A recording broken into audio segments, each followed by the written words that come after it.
ये तो आरएसएस के लोग हैं, ये गुजराती लोग हैं, ये गुजराती लोग बनिया है। 27 लोग इस देश का पैसा लेकर भाग गए, उसकी चर्चा नहीं कराते हैं। भारतीय जनता पार्टी एक हिंदुत्व को लालच देने के लिए वोट की राजनीति कर रहे हैं कि जो ये जमीन राष्ट्रीय अधिकृत कर लिया जाए और इसको बेच के इसको अंडानी और अंबानी के हाथों बेचा जाए। खुदाई ही चालू है, चाहे वो मस्जिद की खुदाई हो, चाहे वो दरगाह की खुदाई हो, चाहे ईदगाह की खुदाई हो, ये सारी खुदाई का काम ये कर रहे हैं भारतीय जनता पार्टी। तफरका पैदा कर रहे हैं हिंदुस्तान में। जानते हैं कि वक्त संशोधन बिल दोनों सदनों में पास हो गया है। भारी गाने के बीच में लोग विपक्ष ने भी वहाँ पे आंदोलन किया करने की घोषणा की और लोगों ने भी कहा है कि हम इसका विरोध करेंगे। जहाँ हम मौजूद है जगदीशपुर के मरकजी जामा मस्जिद में, जहाँ पर नमाजी पढ़ के निकल रहे हैं। हम इससे जानते हैं कि क्या है आपकी राय। जैसा कि आप जानते हैं कि वक्त संशोधन बिल पास हुआ है दोनों सदनों में, क्या है इसकी राय, इस पर आपकी राय? सरकार मुसलमानों के हित में सोच रही है या कि वही षड्यंत्र है?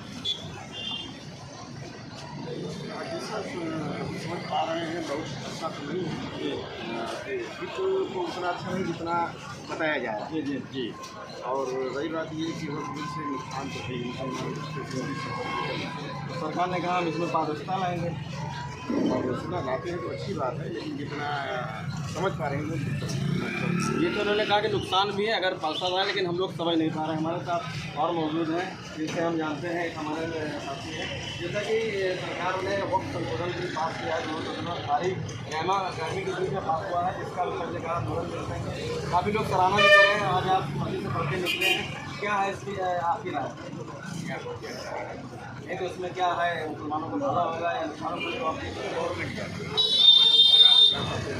अभी भी मुसलमानों में कंफ्यूजन है कि क्या है संशोधन। हमारे साथ एक लोग और मौजूद। चाचा, संशोधन बिल पास हुआ है, क्या इसका मुसलमानों को फायदा होगा या सरकार मुसलमानों को भला सोच रही है? मुसलमानों में जैसा कि दिख रहा है कि कंफ्यूजन है अभी इस बिल के लिए। हमारे साथ एक बाबा जी मौजूद है। बाबा जी, हमारे ज़्यादा अच्छा स्वागत है। जैसा कि संशोधन बिल पास हुआ है जिसमें सरकार ने कहा कि हम वक्फ बोर्ड की जो संपत्तियों में घोटाले हो रहे हैं, भ्रष्टाचार, उनको शामिल हैं। क्या है इसकी आपकी राय? अच्छा, सही नहीं है, सरकार सही नहीं कर रही है। सरकार ने कहा कि हम इस पर पारदर्शिता लाएंगे। ठीक है, अच्छा,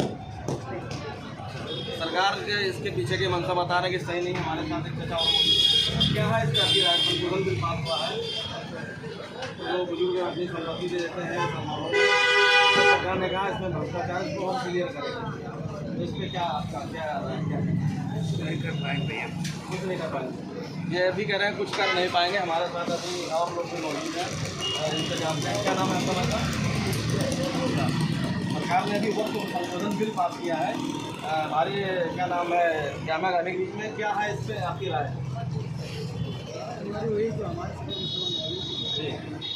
सरकार ने ये भी कहा है कि इसमें जो भ्रष्टाचार है और इसमें हम महिला को भी शामिल करेंगे, गैर मुस्लिमों को शामिल। तो इस पर क्या आप सोचते हैं? अच्छा ही गलत है? फैसला नहीं होना चाहिए। एक तरफा नहीं। क्या नाम है आपका? असीम खान ने कहा कि एक तरफा फैसला नहीं होना चाहिए इसमें, और ये हमारा धार्मिक मामला है। हमारे साथ एक लोग और मौजूद हैं। चाचा, आपका स्वागत है। सरकार ने एक वक्त संशोधन पास किया है जो 1950 में लागू हुआ था, 54 में हुआ था। इस पर इन्होंने कहा है कि हम पारदर्शिता लाएंगे, भ्रष्टाचार खत्म करेंगे, महिलाओं को शामिल करेंगे। इस पर क्या सोचते हैं आप? किस तरह का ये फैसला होगा? हम तो सोचते हैं कि सदियों से चला आया था, भाईचारा बनकर चला आया है। ये सिर्फ राजनीतिक मुद्दा है और राजनीति में ये भारतीय जनता पार्टी एक हिंदुत्व को लालच देने के लिए वोट की राजनीति कर रहे हैं। अगर वो आज वक्फ बोर्ड की बात कर रहे हैं तो कितने इनके मंदिर है और धर्मशाला भी तो वक्फ बोर्ड में है। तो अगर धर्मशाला भी गिरेगा तो मंदिर गिरेगा, मस्जिद गिरेगा।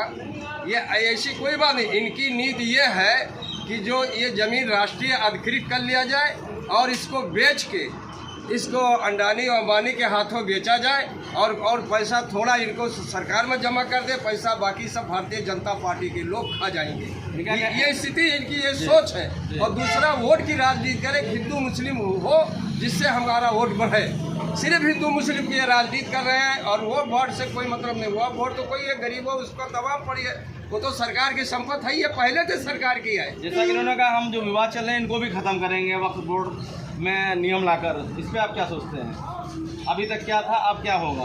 अब वक्फ बोर्ड को लेकर ये क्या नियम क्या ख़त्म करेंगे बताइए। इनकी सोच है कि इनको खुदाई ही चालू है, चाहे वो मस्जिद की खुदाई हो, चाहे वो दरगाह की खुदाई हो, चाहे ईदगाह की खुदाई हो, ये सारी खुदाई का काम ये कर रहे हैं भारतीय जनता पार्टी। तफरका पैदा कर रहे हैं हिंदुस्तान में, और मुस्लिम समाज इस देश को आज़ाद करने में 100% साथ दिया और शहीदी दिया देश को आज़ाद करने वाले। ये तो आरएसएस के लोग हैं, ये गुजराती लोग हैं, ये गुजराती लोग बनिया है। 27 लोग इस देश का पैसा लेकर भाग गए, उसकी चर्चा नहीं कराते हैं, न महंगाई पे बात करते हैं। ये हमारे स्थानीय यहाँ पे मस्जिद पे इन्होंने बताया कि ये बांटने का काम कर रही है। इन्होंने सिर्फ हिंदू मुसलमान की राजनीति की है, बाकी इससे कोई फायदा नहीं होगा। अकील अहमद, अमर उजाला, अमेठी।